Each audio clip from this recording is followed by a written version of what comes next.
Hello, this is Squirrely, and this is episode 1 of How to Draft League. Today it's going to be a fairly basic, short video. I'm going to cover what Draft League actually is. So for those of you who may be playing in your first Draft League and you're a bit confused, you want just some clarification on the rules and how everything works. If you have any questions, or if I've missed anything out that's quite important, please do go down to the comments. I will try to respond to you as quickly as possible.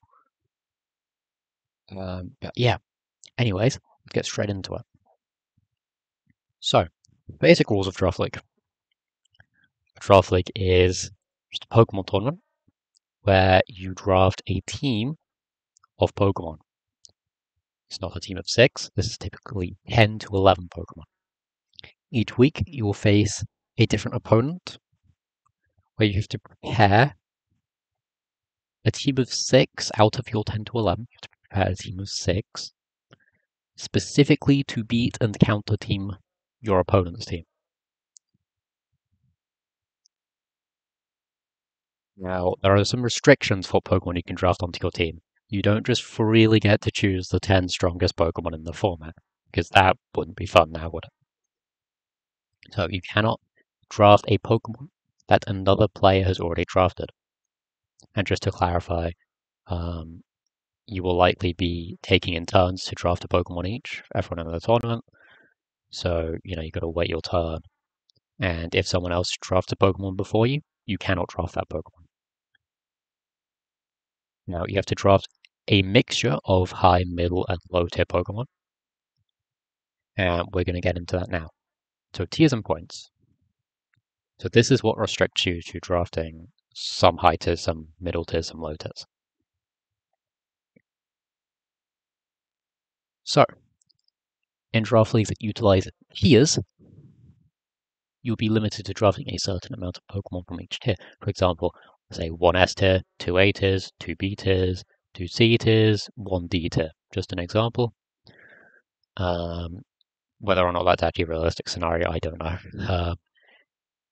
In draft leagues that utilize points, you'll be limited to spending a certain amount of points on your team. For example, you may be given 120 points, and this example is with VGC. Incineroar may cost 20 points, whereas something like Hitmontop may cost 12. So the better Pokemon are more expensive, the worse Pokemon are less expensive. And something like Torracat maybe like 8 points, just as another example. Some draft leagues may utilize points, some draft leagues may utilize tiers, or some draft leagues may utilize both points and tiers. So please make sure to read the rules carefully so you know what you're doing before the draft league starts. Now, just to make sure this makes sense, I'm going to go through some examples to show you now. So, this is an example of a draft league that uses tiers and tiers only. This is the simplest form of draft league if you're playing in your first draft. I'd recommend going for a tiers draft league, but obviously you don't always have control over that. As you can see, all Pokemon are split into tiers. And if we take a look at the player overview, after 2 tier 1s, 2 tier 2s, 3 tier 3s, 2 tier 4s, 2 tier 5s. It's that simple, you're just given a set number of each tier that you have to draft. Now if you look at our next example, now this looks fairly similar. You have 5 tiers still. However, this time they have points assignments to them. So A tier costs 100 points, B tier costs 80 points, etc. Now this is actually an example of a draft league that uses both tiers and points. If you take a look here, they still have to draft a tier 1, they still have to draft a tier 2, tier 3s, tier 4s.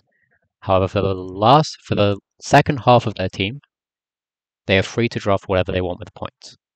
So for the first half of their team, they're set. They have to draft specific Pokemon from specific tiers. The second half of the team, they were allowed to draft whatever they want within a budget of points. So as you can see, this person's drafted 100, 80, 20, 20, 20, leaving them with 0. Take a look at our third example. Again, this looks fairly similar, aside from the fact there's a couple more tiers. However, there are no set requirements for what tiers you have to draft from. You're completely free to draft whatever you want within the budget. For example, if you take a look here, this person has drafted 2 Pokemon that cost 100 points, being the top tier. Whereas this person over here has not drafted any Pokemon that cost 100 points. Because you're completely free to draft whatever you want within the points budget. And for our final example, now this is actually very common in singles. I think most singles draft leagues use this. VGC, it's not as prominent. Basically, all Pokemon cost somewhere from, it can be anywhere from 1 to 25, really. 1 to 25 points. As you can see here, this league goes from 21 all the way down to 4. See, better Pokemon costing more. And again, you're completely free to draft whatever you want. This is my team, actually. As you can see, the points, 18, 16, 14, 15, etc. We're free to drop whatever you want within the points budget. So, anyways, I think that just about covers it. And if you have made it this far into the video, I'd want to say thank you for watching. I know this was a short one. Episode 2 should already be out if you want to go have a look at that. But yeah, anyways, thank you for watching, and I will see you all in the next episode.